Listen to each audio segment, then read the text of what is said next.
Hi everybody, Jen here again. Just thought I'd touch base with everyone just to let you know what's happening for anyone who's interested. If you saw my last video, I'm basically about to go for some treatment called HSCT, and that's to try and halt the damage that's happening in my multiple sclerosis. So in my previous video, I kind of said a little bit about me and when I was diagnosed, which was a long time ago now. I've actually got secondary progressive MS, but I'm still having active inflammation. So that's why I've been approved for having HSCT, which is basically having a stem cell transplant with my own stem cells.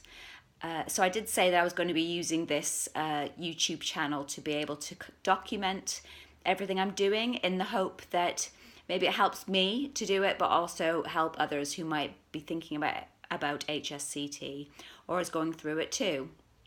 So I just thought I'd let you know where I am. Today I've just been in Sheffield. I've had my last kind of final blood test before getting started.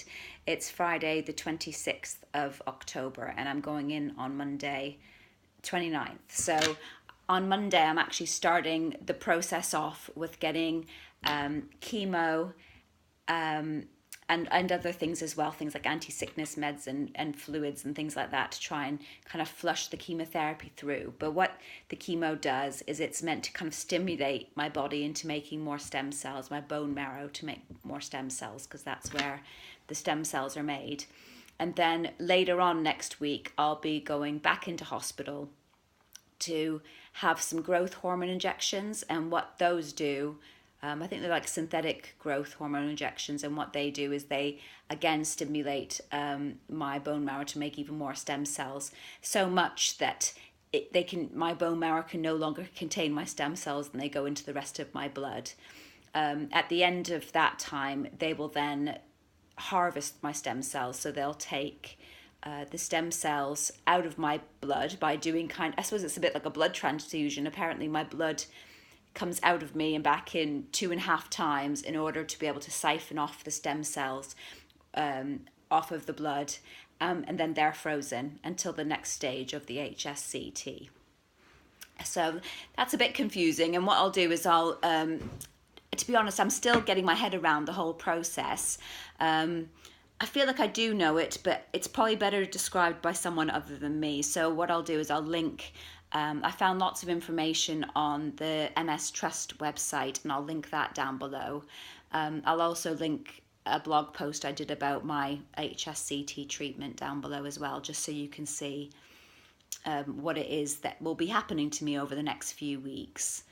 The other thing I should say, you probably have already noticed it if you did see my last video, I've had my hair chopped off in the preparation, I guess, of me potentially losing it. I've heard that there's quite a strong chance of me losing it following the chemotherapy.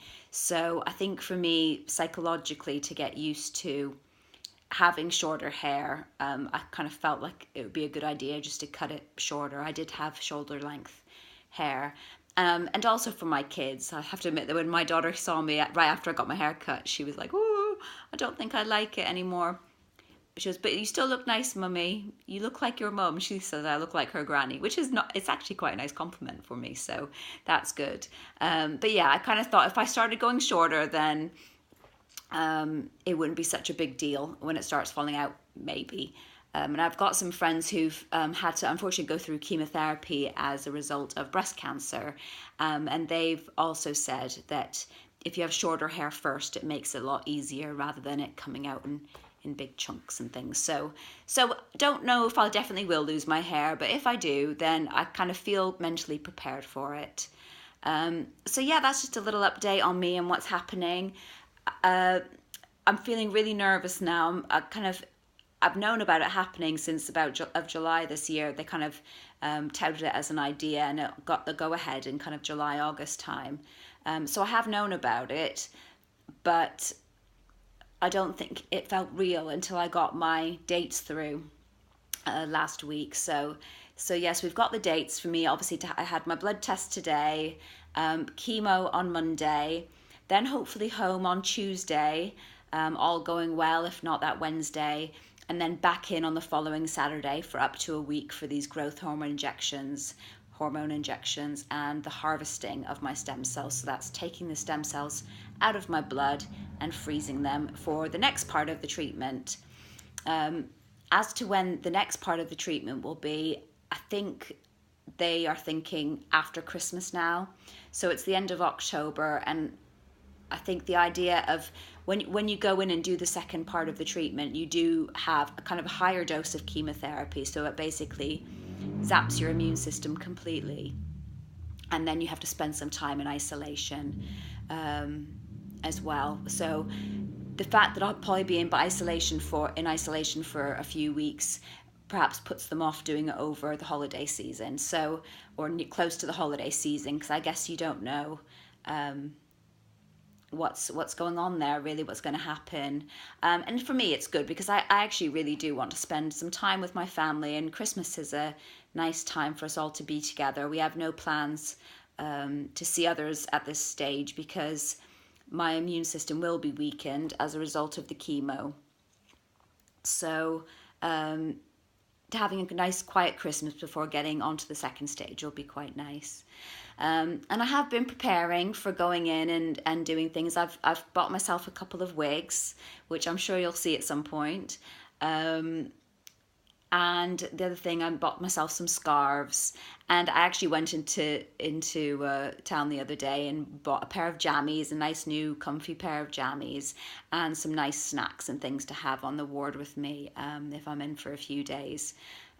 Because I do try and follow a healthy eating, something called the OMS, Overcoming MS plan. So that kind of focuses on plant-based food with low saturated fat. So I've bought myself some kind of fruit bars and things like that. So hopefully that will help. And the other thing, what else have I bought?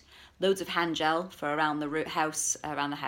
So as soon as they come in the door, I've got some so that people can kind of put some hand gel on, and lots of kind of anti-bac wipes. And I'm encouraging my family to use those, kind of get into the routine of using those as well, so that I'm in the best possible position when I come back to have a nice clean house as well. And then, so that's about it. I mean, it's hard to know what else to say. I think that I just need to wait and see what happens, really. Wait and see how it all goes. And I don't know how easy it will be for me to blog when I'm in the hospital. Not vlog when I'm in the hospital, but I will be keeping up my blog.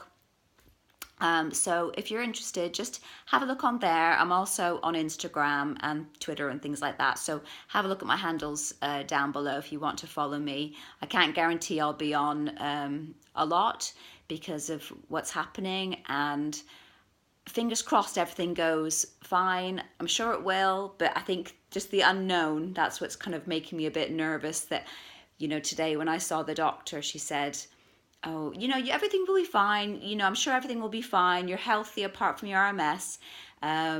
But you never quite know. So because you live a couple hours away from the hospital, we'd like to kind of make sure you're as safe as possible by keeping you in. And I completely understand that, but it makes you get a bit worried about what's to come. And yeah, so hopefully I'll feel kind of more into it when I get there on Monday and start feeling a bit more comfy when everything starts happening. But yeah, other than that, that's my little update, and I'll be on again soon. Take care. Bye.